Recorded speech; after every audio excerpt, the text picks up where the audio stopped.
Good evening बच्चों, संसारपुर में आपका स्वागत है। आज की क्लास में हम लोग प्रश्नावली 13.2 के क्वेश्चन नंबर 3 से 6 तक सॉल्व करेंगे। ठीक है, तो देखिए क्वेश्चन नंबर 3 में कहा गया है कि संलग्न चित्र में धातु का एक पाइप 77 सेंटीमीटर लंबा है।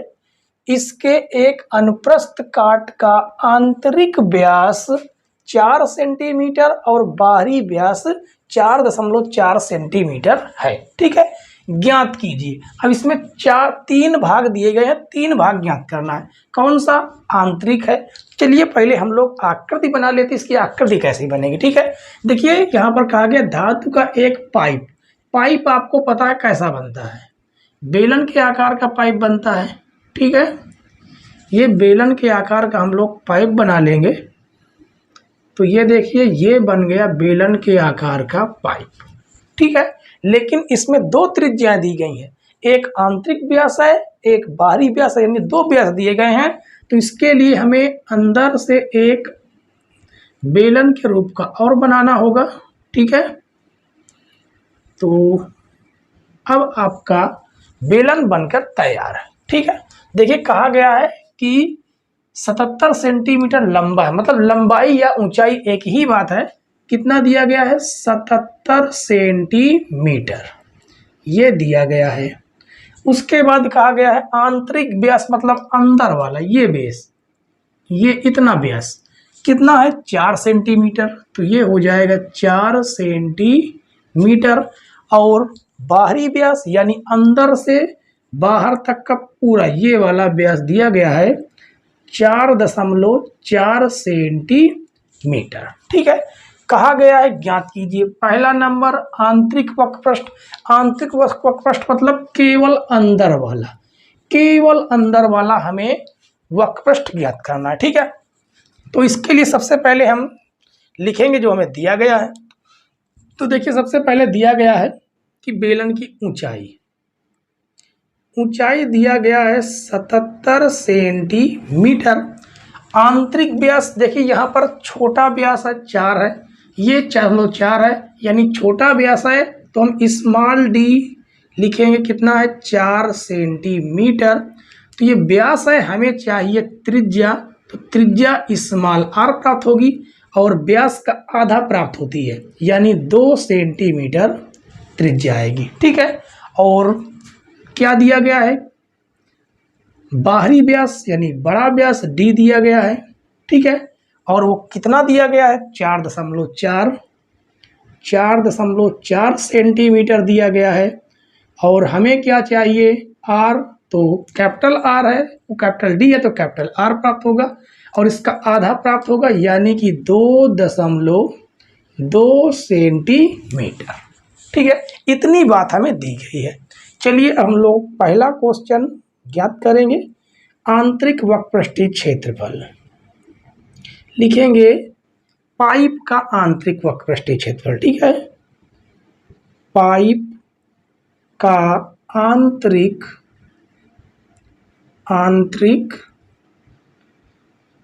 वक्रपृष्ठीय क्षेत्रफल। फार्मूला क्या होता है? बेलन का वक्रपृष्ठ लगेगा, होता है 2πr/h, ये फार्मूला होता है। ठीक है, चलिए हम लोग मान को रख कर सॉल्व कर देंगे।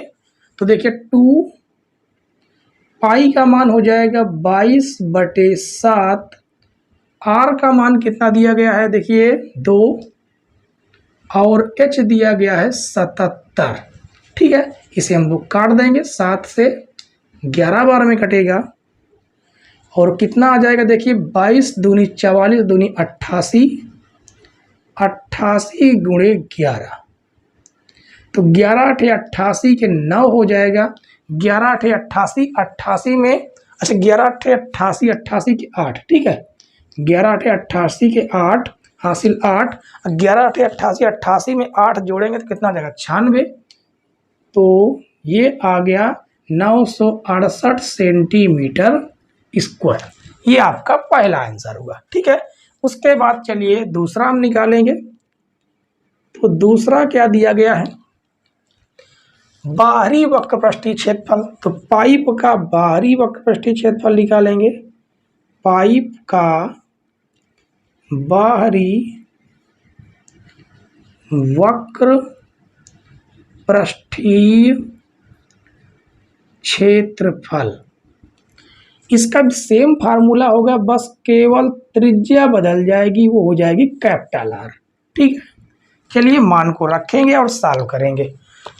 तो 2 पाई का मान हो जाएगा 22/7। आर का मान देखिए कितना दिया गया है, 2.2 दिया गया है, और ऊंचाई दी गई है कितनी, 77 सेंटीमीटर।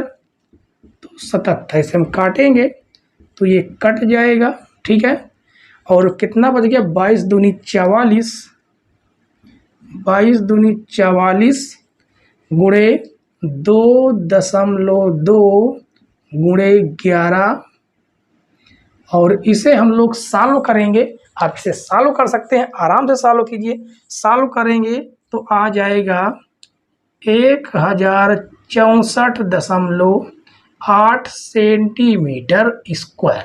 ठीक है, ये आपका दूसरा आंसर हो गया। तो चलिए हम लास्ट सॉल्व करेंगे तीसरे नंबर में कहा गया कुल पृष्ठीय क्षेत्रफल। तो लिखेंगे पाइप का कुल पृष्ठीय क्षेत्रफल, तो हो जाएगा पाइप का कुल पृष्ठीय क्षेत्रफल। तो देखिए कुल पृष्ठीय क्षेत्रफल में अंदर का वक्रपृष्ठीय क्षेत्रफल, बाहर का वक्रपृष्ठीय क्षेत्रफल, और उसके बाद इसके दो सिरों का क्षेत्रफल भी जोड़ना होगा। ठीक है, तो चलिए यहाँ पर देखिए ये बाहरी वक्रपृष्ठीय क्षेत्रफल और आंतरिक और बाहरी वक्रपृष्ठीय क्षेत्रफलों को जोड़ देंगे। ठीक है, इसे थोड़ा सा हम छोटा लिख देते हैं। ठीक, ये एक है, तो लिखेंगे आंतरिक वक्रपृष्ठीय क्षेत्रफल, आंतरिक वक्रपृष्ठीय क्षेत्रफल प्लस बाहरी वक्रपृष्ठीय क्षेत्रफल, बाहरी वक्रपृष्ठीय क्षेत्रफल प्लस ये जो दो सिरे हैं, इन सिरों का भी क्षेत्रफल होता है। क्योंकि आपने डिब्बा या पाइप देखा होगा, तो जो डिब्बा होता है वो गोल आकृति, तो जो ढक्कन होता है वो गोल होता है, यानी वो एक प्रकार का क्या बनाता है, वृत्त बनाता है। और वृत्त का क्षेत्रफल आपको पता है क्या होता है, पाई आर स्क्वायर। इसका भी वही होगा, यानी एक ऊपर का वृत्त का क्षेत्रफल, एक नीचे का। ठीक है, कितने हो जाएंगे, 2 हो जाएंगे, 2 गुणे क्या कहेंगे, इन्हें हम क्या कहेंगे, पाइप के आधार का क्षेत्रफल। ठीक है, लिखेंगे पाइप के आधार का क्षेत्रफल। चलिए मान को रखेंगे और सॉल्व कर देंगे। ठीक है, तो देखिए यहां से हम लोग रखते हैं, आंतरिक कितना आया है, आंतरिक आया देखिए 1068.8, 1064.8 प्लस बाहरी पृष्ठीय क्षेत्रफल कितना है, 968 प्लस यहाँ पर कितना आएगा, पाइप के आधार का क्षेत्रफल तो यहाँ पर है, लेकिन एक कंडीशन है। कंडीशन क्या है कि पाइप खोखला है। पाइप क्या है, खोखला है, जिससे यहाँ पर देखिए इतना हमें तो निकालना नहीं है, हमें केवल बाहर वाला निकालना है। यानी हमारा जो इसका जो फार्मूला बनेगा, बड़े वाले वृत्त के क्षेत्रफल से, यहाँ पर आपको बता देते हैं कि बड़े वाले वृत्त के क्षेत्रफल से छोटे वाले वृत्त के क्षेत्रफल को घटाना होगा। ठीक है, और यहाँ से हम लोग पाई क्या कर लेंगे, कॉमन कर लेंगे, और जैसे ही पाई कॉमन करेंगे बन जाएगा r square minus r square. एक प्रकार से संकेंद्रीय वृत्त का क्षेत्रफल निकलेगा। ठीक है, ये फार्मूला बनेगा। तो यहाँ पर हम लोग लिख सकते हैं पाइप के आधार का क्षेत्रफल, हमें क्या लिखना होगा, pi r square minus r square, और कितने हैं वो 2 हैं। ठीक है, तो 2 गुणे पाई हम कॉमन कर लेंगे, हो जाएगा r square minus r square. ठीक है, तो देखिए इसे हम आगे ही लिखेंगे। ठीक है, इसको हम लोग जोड़ लेंगे क्योंकि हमारे पास जगह की थोड़ी कमी है, तो दोनों को जोड़ेंगे तो कितना आ जाएगा 2032.8 प्लस 2 पाई का मान हो जाएगा 22/7 और आर का मान देखिए कितना है, कैपिटल आर का मान है 2.2। यहाँ पर थोड़ा बड़ा कोष्टक बना देते हैं, 2.2 का स्क्वायर माइनस 2 का स्क्वायर। ठीक है, चलिए यहाँ से हम लोग इसे सॉल्व करेंगे तो कितना बन जाएगा, बनेगा 2032.8 प्लस, देखिए यहाँ पर इसे हम गुणा करा सकते हैं, गुणा आ जाएगा 22 दूनी 44, तो 44/7 गुणे, देखिए 22 का स्क्वायर कितना होता है, 22 का स्क्वायर 484 होता है। ठीक है, तो लिखेंगे 484, ये 2 अंक पहले क्या लगा देंगे, दशमलव लगा देंगे। ठीक है, और माइनस 2 का स्क्वायर हो जाएगा 4, इसे हम सॉल्व करेंगे तो आ जाएगा 2032.8 प्लस 44/7 और इसे हम घटाएंगे, 4 घटा देंगे तो कितना आ जाएगा, गुणे 0.84। ठीक है, इसे हम काट सकते हैं, देखिए कट रहा है, 7 × 9 7 और 7 × 9, देखिए एक बार तो जाएगा नहीं, ये 0 बार पहले जाएगा, 0.7 × 9 7 और 7 दूनी 14। ठीक है, 12 का हम इसमें गुणा कराएंगे तो ये हमें क्या प्राप्त होगा, प्राप्त हो जाएगा 32.8 प्लस, इसका हम गुणा करा लेंगे यहीं पर। ठीक है, तो देखिए 12 चौक 48 के 8, 12 चौक 48 के 8 हासिल 4, 48 4 कितना हो जाएगा, 52 हो जाएगा। और एक अंक पहले, 2 अंक पहले क्या है, दशमलव है, तो यहाँ पर हम 2 अंक पहले क्या लगाएंगे, दशमलव लगाएंगे। ठीक है, और इसे हम लोग क्या करेंगे, जोड़ देंगे। अब इसे आप आराम से जोड़ सकते हैं। ठीक है, तो जोड़ने पर आ जाएगा 2038.08 सेंटीमीटर स्क्वायर। ये आपका हो जाएगा कुल पाइप का कुल पृष्ठीय क्षेत्रफल। ठीक है, तो देखिए बढ़िया क्वेश्चन था। हमें पहले पाइप का आंतरिक पृष्ठीय क्षेत्रफल निकालना था, फिर पाइप का बाहरी पृष्ठीय क्षेत्रफल निकालना था, फिर पाइप का कुल पृष्ठीय क्षेत्रफल निकालना था। ठीक है, तो चलिए आपको ये क्वेश्चन समझ में आ गया होगा। ठीक है, अगर समझ में ना आया हो तो आप इसे एक बार रिवाइज करके जरूर देख लीजिएगा। ठीक है, और इसमें केवल आपको कैलकुलेशन है, बाकी और कुछ भी नहीं है। ठीक है, तो चलिए अगला क्वेश्चन सॉल्व करेंगे, क्वेश्चन नंबर 4। क्वेश्चन नंबर 4 देखिए, इसमें कहा गया है एक रोलर का व्यास 84 सेंटीमीटर है और लंबाई 120 सेंटीमीटर है। ठीक है, और कहा गया है एक खेल के मैदान को एक बार समतल करने के लिए 500 चक्कर लगाने पड़ते हैं। ठीक है, कोई खेल का मैदान होगा जिसे बराबर करने के लिए एक रोलर बुलाया गया होगा। ठीक है, और रोलर 500 चक्कर जब लगाता है तब उस पूरे एरिया को बराबर कर पाता है। ठीक है, उसके बाद कहा गया है खेल के मैदान का वर्ग मीटर में क्षेत्रफल ज्ञात कीजिए। मतलब विमाएं दी गई हैं सेंटीमीटर में और क्षेत्रफल निकालना है मीटर में। ठीक है, तो चलिए निकालेंगे। उसके पहले आप ये समझ लीजिए कि ये क्या बना हुआ, ये बना हुआ मान लीजिए बेलन है, मतलब कि बेलन के आकार का ही रोलर है। ठीक है, उसमें कहा गया है जो व्यास है, व्यास क्या होता है, ये व्यास है, कितना दिया गया है, 84 सेंटीमीटर। ठीक है, लंबाई दी गई है 120 सेंटीमीटर। ठीक है, तो चलिए हम लोग पहले लिख लेंगे जो हमें दिया गया है। ठीक है, तो व्यास, जो व्यास है वो कितना है 84 सेंटीमीटर। हमें क्या चाहिए त्रिज्या, और त्रिज्या व्यास की आधी होती है यानी 84/2। इसे काटेंगे तो आ जाएगा 2 चौको 8, 2 दूनी 4 सेंटीमीटर। सेंटीमीटर में ना चाह के हमें क्या हमें चाहिए मीटर में। उसके लिए हमें क्या करना होगा 100 का भाग देना होगा, तब ये बन जाएगी विमा मीटर में। और जितने जीरो हैं उतने के पहले दशमलव लगा देंगे, यानी आ जाएगा 0.42 मीटर।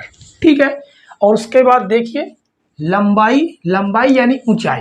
ठीक है, कितना दिया गया है लंबाई,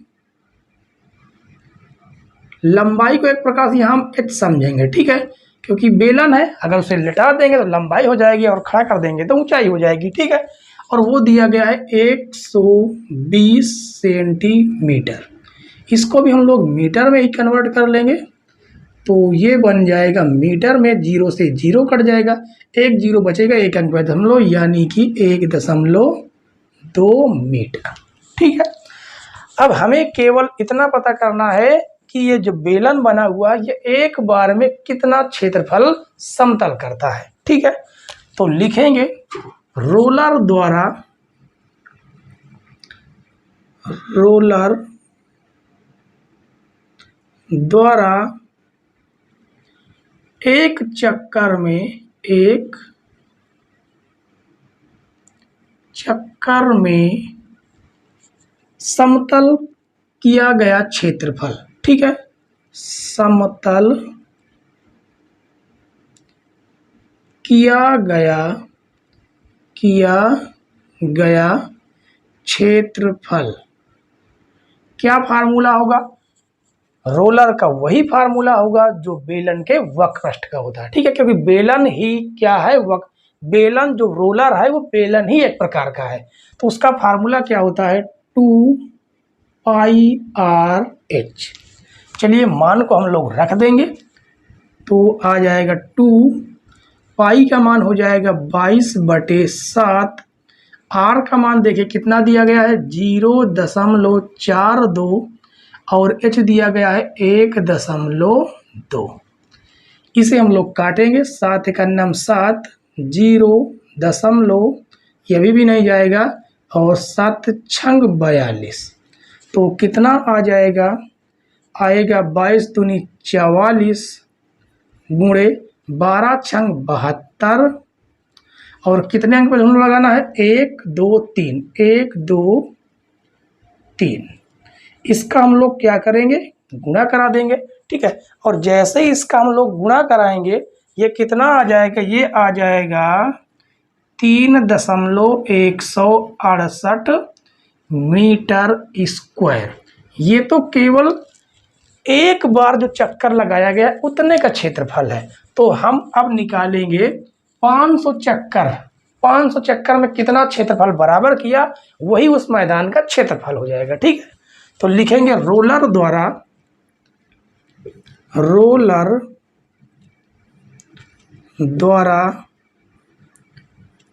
500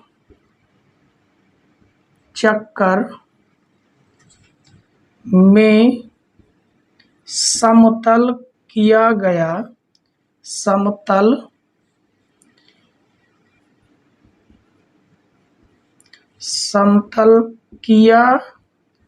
गया क्षेत्रफल। हमें करना क्या है, बस 500 का गुणा करा देना है, क्योंकि ये एक चक्कर में है और 500 चक्कर निकालने के लिए 500 का इसमें क्या करा देंगे गुणा करा देंगे, तो आ जाएगा 3.168 का इसमें हम लोग क्या कराएंगे गुणा कराएंगे। जैसे ही गुणा कराएंगे कितना आंसर आएगा, आंसर आ जाएगा 1584 मीटर स्क्वायर। ये होगा आपका आंसर। ठीक है बच्चों, आसान क्वेश्चन था। बस हमें क्या करना था, रोलर द्वारा एक चक्कर में समतल किया गया क्षेत्रफल निकालना था और उसके बाद 500 का गुणा करा देना था, क्योंकि रोलर एक चक्कर में इतना क्षेत्रफल अगर समतल करता है तो 500 चक्कर में कितना क्षेत्रफल समतल करेगा वो हम 500 गुणा करा के निकाल सकते हैं। ठीक है, चलिए अगला क्वेश्चन देखते हैं, क्वेश्चन नंबर 5। क्वेश्चन नंबर 5 देखिए, ये क्वेश्चन नंबर 5 भी बहुत ही आसान क्वेश्चन है। देखिए इसमें क्या कहा गया है, किसी बेलनाकार स्तंभ का व्यास 50 सेंटीमीटर है और ऊंचाई 3.5 मीटर है। ठीक है, और कहा गया है रुपये 12.5 प्रति वर्ग मीटर की दर से इस स्तंभ के वक्र पृष्ठ पर पेंट कराने का व्यय ज्ञात कीजिए। ठीक है, आसान क्वेश्चन है। तो देखिए सबसे पहले जो दिया गया उसे हम लिख लेंगे। तो देखिए कितना दिया गया है, व्यास लिखेंगे, व्यास बराबर 50 सेंटीमीटर। देखिए ऊंचाई दी गई है मीटर में और यहाँ पर दर भी दिया गया है प्रति वर्ग मीटर, इसलिए इसे हमें मीटर में कन्वर्ट करना पड़ेगा। ठीक है, तो मीटर में पहले कन्वर्ट करने के लिए हम लोग इसमें 100 का क्या देंगे, भाग देंगे। उसके पहले हमें क्या करना होगा, देखिए पहले हम त्रिज्या निकाल लेंगे। ये तो व्यास है, त्रिज्या होती है व्यास का आधा, तो कितना आ जाएगा 25। ठीक है, और हमें क्या करना है, इसे किसे बदलना है, इसे बदलना है मीटर में। ये अभी क्या में है, सेंटीमीटर में, तो 25 बटे कर देंगे 100, तो ये हमें कितना प्राप्त हो जाएगा, 25 से कम 25, 25 चौको 100, यानी 1/4 मीटर। ये इतना हमें प्राप्त होगा। और क्या दिया गया है, ऊंचाई दी गई है h, यहाँ ना लिखकर हम लोग यहाँ लिख लेंगे।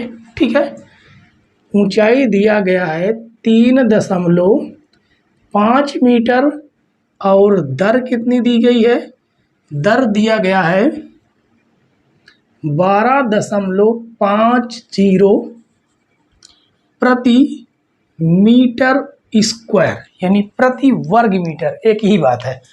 तो देखिए हमें करना क्या है, पहले हमें इसका एरिया निकाल लेना है स्तंभ का। ठीक है, लिखेंगे बेलनाकार स्तंभ का वक्र पृष्ठ, बेलनाकार स्तंभ का वक्र पृष्ठ, और आपको वक्र पृष्ठ का फार्मूला पता है, वो होता है 2πr/h। ठीक है, अब मान को इस यहाँ पर रख देंगे और सॉल्व करेंगे। तो देखिए यहाँ पर मान रखेंगे 2, पाई का मान हो जाएगा 22/7, और आर का मान देखिए कितना दिया गया है, आर का मान 1/4 गुणे ऊंचाई कितनी दी गई है, 3.5। ठीक है, जितना कटता है उसको हम काट देंगे। देखिए 2 × 2, 2 दूनी 4, 2 × 2, इसे भी हम लोग काट देंगे, और इसे देखिए काटेंगे 7 × 7, 0, 7 × 35। तो कितना बच गया, बच गया यहाँ पर 11 गुणे 0.5। इसका गुणा कराएंगे तो 11 पचे हो जाएगा 55। एक अंक पहले हम लोग क्या लगा देंगे, दशमलव लगा देंगे, तो ये हो जाएगा मीटर स्क्वायर। ये तो आ गया एरिया। अब हमें निकालना क्या है, पेंट कराने का व्यय। तो लिखेंगे स्तंभ पर पेंट कराने का व्यय, स्तंभ पर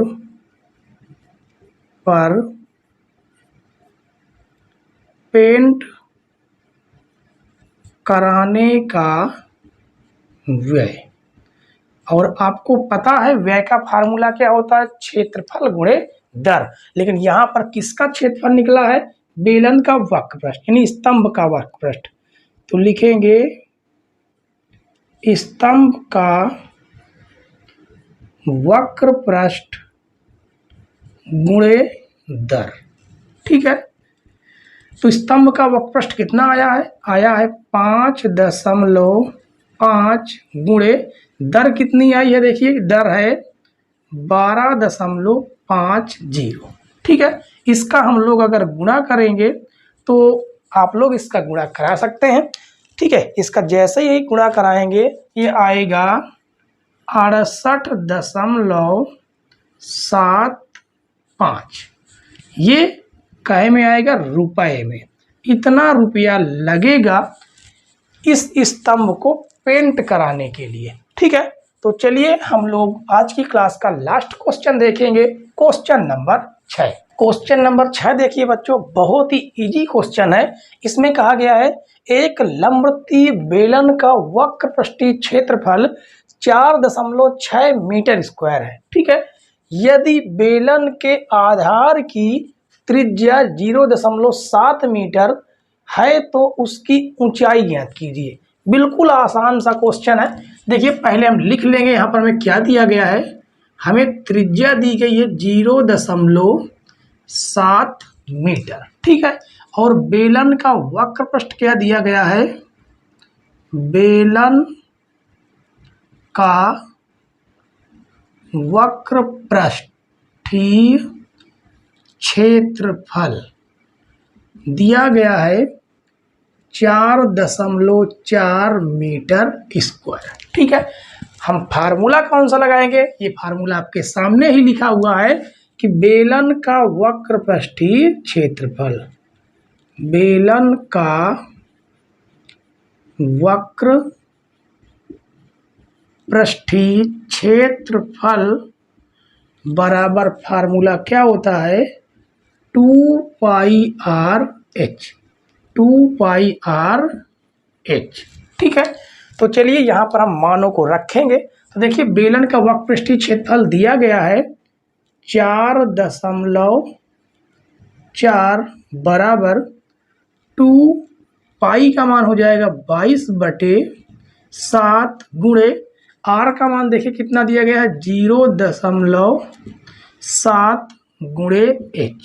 ठीक है, इसे हम लोग काटेंगे, 7 × 9 7, 0.1 और गुणा कराएंगे तो 4.4 बराबर 22 दूनी 44, इसका गुणा करेंगे तो ये भी कितना आ जाएगा 4.4h आ जाएगा। तो 44 देखिए 4.4 से 4.4 कट जाएगा, बचेगा 1, यानी h की वैल्यू कितनी आई, 1 मीटर। यानी कि जो बेलन है लंबवृत्तीय बेलन उसकी ऊंचाई 1 मीटर आई। ठीक है, और यही क्या हो जाएगा आंसर। ठीक है बच्चों, तो देखिए आपको क्वेश्चन आप जितने भी हमने आज बताए आशा करते हैं कि पूरी तरह से समझ में आए होंगे। ठीक है, और अगर समझ में आ गए हों तो प्लीज़ बच्चों वीडियो को लाइक कर दें और चैनल पर नए हों तो चैनल को जरूर सब्सक्राइब करें और अपने यार दोस्तों के पास वीडियो को जरूर शेयर करें। ठीक है बच्चों, और वीडियो देखने के लिए धन्यवाद। जय हिंद।